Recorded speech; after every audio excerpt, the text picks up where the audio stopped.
Saudações, meus irmãos, graça e paz.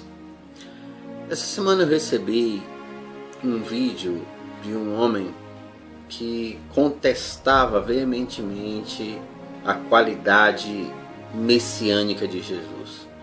Ele contestava e dizia que Jesus não poderia ser o Messias, ele não tinha como ser. Então, em geral, eu recebo muita coisa, mas eu resolvi dar a resposta. Mas primeiro eu quero que você veja esse vídeo. É claro que eu tive o cuidado de preservar a identidade de quem gravou esse vídeo, até porque me mandaram esse vídeo, não sei quem é. E eu peço que vocês escutem, vocês vão ver que é um homem falando, é claro. Eu tive o cuidado de esconder a sua identidade, mas eu peço que você escute atentamente e dentro em pouco eu retornarei com as respostas a cada um dos questionamentos deste homem. Que Deus vos abençoe, aguenta aí e escuta com muito cuidado. Por que é impossível que Jesus tenha sido Messias? Bom, primeiramente, porque Mashiach, Messias, tem que vir da linha davídica, ou seja, da tribo de Judá.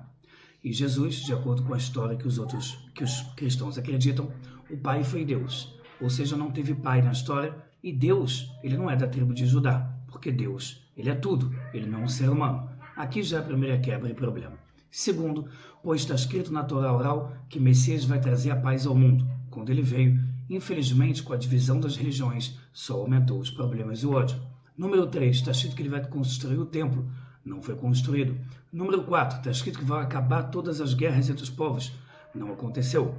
Número 5, está escrito que ele vai vir e vai fazer tudo isso. Em nenhum momento está escrito que ele vai vir, morrer e depois voltar de novo. Número 6, está escrito que o Messias vai ser tzadik completo e vai cumprir. Então, vamos explorar as perguntas que ele fez. A primeira, ele diz que está escrito que o Messias viria da linhagem de Davi. Em Mateus capítulo 1, do versículo 6 ao 18, nós vemos especificamente dizendo nome a nome de que Jesus ele descendia de Davi. Aí talvez você fale, não, mas aí é pelo lado de José, que é o pai adotivo. Muito bem. Em Números 36, do 1 ao 13, fala que a esposa que se desposa com um homem de Israel automaticamente passa a adotar a linhagem e a família do esposo. Então, de uma forma ou de outra, Maria, pela lei de Israel, também se torna descendente de Davi pelas leis da Torá. De um modo ou de outro, sendo por uma raiz ou por outra, Jesus ele é descendente de Davi. Até porque o pai de Maria, Joaquim, também ele era descendente de Davi lá da quinta ou sexta geração. Então, quando a gente começa a explorar esse assunto, vemos que José e Maria tinham um parentesco muito longínquo, mas tinham. E de uma forma ou de outra, Jesus ele era sim descendente da linhagem direta de Davi.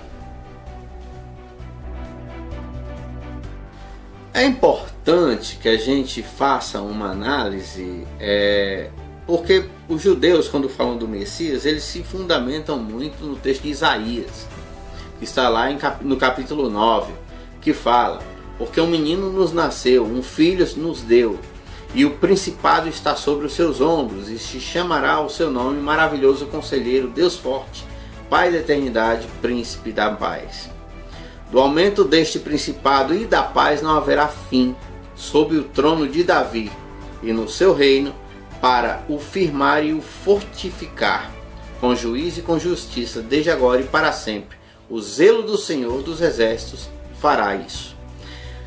A partir desse texto foi interpretado de algum modo que o Messias traria paz ao mundo. Bom, ele traria paz, a paz da reconciliação entre Deus e os homens, até porque no texto áureo messiânico do profeta Isaías não cita uma paz generalizada, cita a paz que haveria na reconciliação entre Deus e o homem, que está exposto em Efésios 2,14. E assim, quando a gente vê o versículo que está em Efésios 2,14, você entende. E falar, ele é a nossa paz, de ambos os povos fez um só, e derrubando o muro da separação, em seu próprio corpo, desfez toda a inimizade. Efésios 2,14. Ou seja, a paz que Cristo trouxe, ele trouxe a paz entre Deus e os homens, a paz que havia sido quebrada no pecado do Éden. Então quer dizer que uma falta de interpretação e de cuidado trouxe uma conclusão equivocada. Ele fala também que o Messias, ele reconstruiria o templo. Interessante do que fala lá em João 2,19, que fala, se destruírem este templo, eu reconstruiria em 3 dias. Falando do seu próprio corpo, e posteriormente nos foi ensinado em 1 Coríntios 3,16, que o nosso corpo, nós somos o templo do Espírito Santo.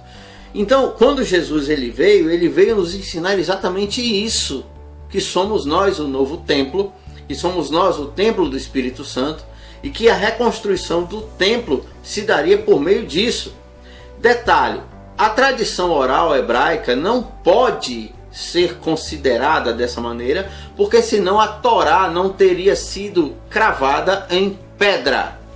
Fico eu pensando que existem algumas algumas linhagens, algumas tradições que dão muito crédito à tradição oral. Em muitas culturas realmente é usado, mas na cultura de Israel deve-se ter muito cuidado, até porque nós temos o que? O Talmud, a Torá, a Mishnah, que tiveram o cuidado de serem registradas para que o povo não se desviasse a partir das suas próprias conclusões. Segundo uma interpretação um pouco mais arcaica, se interpreta que Gênesis 49:10, para eles Bereshit 49:10, que fala, o cetro não se arredará de Judá, nem o legislador dentre os seus pés, até que venha Shiló, e a ele se congregarão os povos. Eles entendem, os judeus, que essa é uma prefiguração do Messias. Eu fico pensando o seguinte, que de fato isso predizia a Cristo, e como ele fez e cumpriu, mas quando você fecha o coração para a interpretação dos fatos e para as histórias, as cartas, porque assim, se eles dão tanto valor à tradição oral, por que então não consideram os rolos que foram escritos na época pré-constantina?